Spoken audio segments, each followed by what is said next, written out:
হাথরাসের সিকান্দারাও এলাকার এই ফুলরাই গ্রামের ঠিক এই জায়গাতেই আয়োজন করা হয়েছিল ধর্মচারণের সভার, এবং সেইখানে সেই আয়োজন করেছিলেন ভোলে বাবা।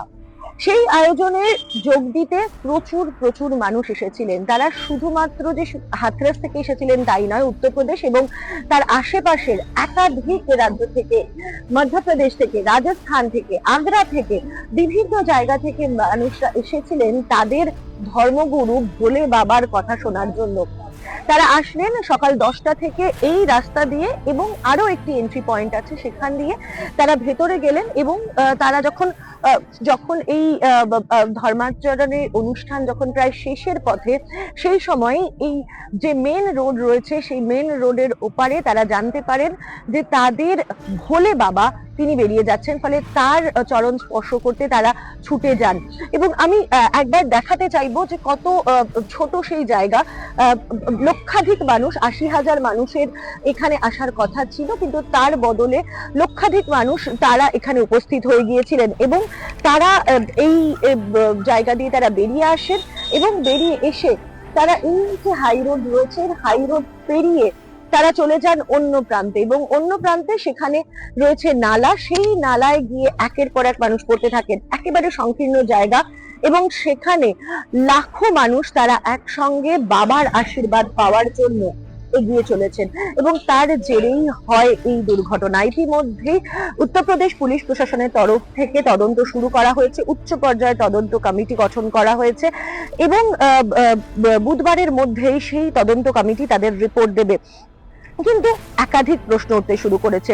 প্রথম প্রশ্ন, যে এরকম একটি জায়গায় যেখানে অনুমতি দেওয়া হলো ধর্মাচরণের সভা করার, সেই অনুমতির পরিপ্রেক্ষিতে কতজন মানুষ আসবেন সেদিকে কি নজর ছিল প্রশাসনের?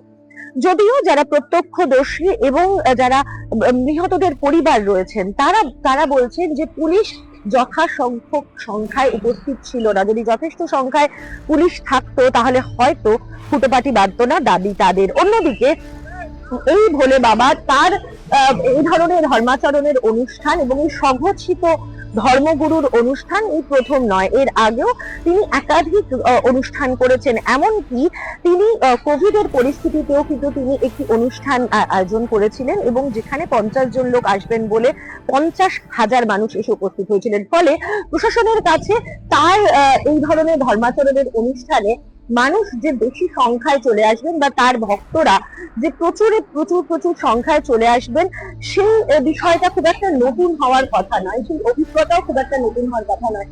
তাহলে কেন প্রস্তুতি ছিল না সে প্রশ্ন উঠছে। ইতিমধ্যে এই ঘটনাস্থল পরিদর্শন করে গিয়েছেন ফরেনসিক টিম এবং সিনিয়র অফিসিয়ালসরা। তারা যে দুর্ঘটনাস্থল রয়েছেন সেটাকে সিল করেছেন, তদন্ত শুরু করেছেন, এফআইআর রুজু হয়েছে। কিন্তু প্রাণ গিয়েছে 121 জন মানুষের। 121 জন মানুষ যারা প্রত্যেকেই সমাজের অত্যন্ত বিভিন্ন শ্রেণী থেকে তারা এসেছেন, এবং তারা সেই আশায় দূর দূরান্ত থেকে ছুটে এসেছিলেন যে তাদের জীবনের গতি হয়তো এই স্বঘোষিত ধর্মগুরু কোথাও একটা বদলে দিতে পারবেন।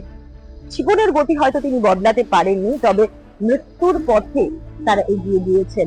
এই 121 জনের মধ্যে মহিলাদের সংখ্যাই সব থেকে বেশি। কিন্তু কেন মহিলাদের সংখ্যায় সব থেকে বেশি? একজন প্রত্যক্ষদর্শী তিনি নিউজ 18 বাংলাকে তিনি জানান যে মহিলা এবং পুরুষদের আলাদা আলাদা লাইন ছিল, এবং মহিলারা যেদিকে ছিলেন সেই দিক থেকেই মূলত স্রোত যেতে শুরু করে এই ধর্মগুরু, এই স্বঘোষিত ধর্মগুরু ভোলে বাবার পায়ের ধুলো নেওয়ার জন্য। তারাই ছুটেছিলেন সবার প্রথমে, এবং সেখানেই মহিলাদের সাথে ছিল শিশুরা। সেই কারণে মৃতদের তালিকায় সব থেকে বেশি সংখ্যায় রয়েছেন মহিলা এবং শিশুরাই।